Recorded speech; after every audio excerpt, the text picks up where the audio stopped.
After 20 years suffering.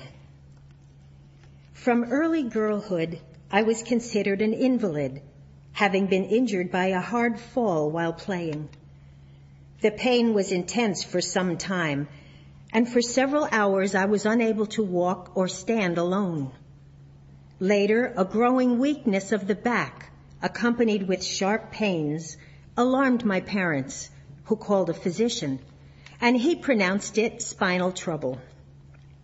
Then followed nearly 20 years of increased suffering, at times very severe. As years went by and I became a wife and mother, my suffering increased. Everything that medical skill could do was done, but finding no lasting benefit from anything, I lost hope of recovery. When Christian Science found me, I was under the doctor's sentence that if I lived the week through, I would become entirely helpless, not able to move hand or foot. My husband was a traveling man, and being urgently called home, he met an old friend on the train who asked why we did not try Christian Science. The reply, "We know nothing of it," was followed by a brief explanation of its healing power and the benefit his family had received.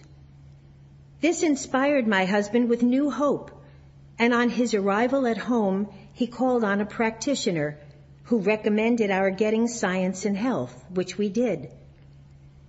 But ignorance and the prejudice of old education produced such fear that I hid the book under the covers of the bed whenever the children came into the room, fearing that it was not of God and would injure them.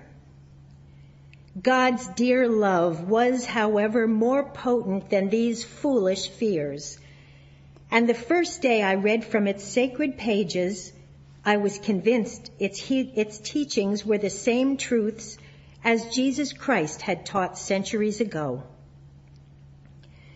When I had read a few pages, I reached out and threw my medicine from the open window at the head of my bed. I then turned back to the book and began reading again, when lo, the Christ idea dawned upon me, and I was healed instantaneously. I first noticed the spot on my back cooling, and soon I got out of bed. I continued to read eagerly. I felt as if I wanted to devour the healing truth and drank it in as a thirsty plant does the gentle rain.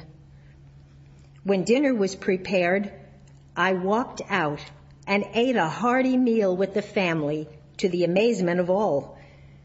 We shall never forget what a joyful meal that was. How we did thank God for Christian Science.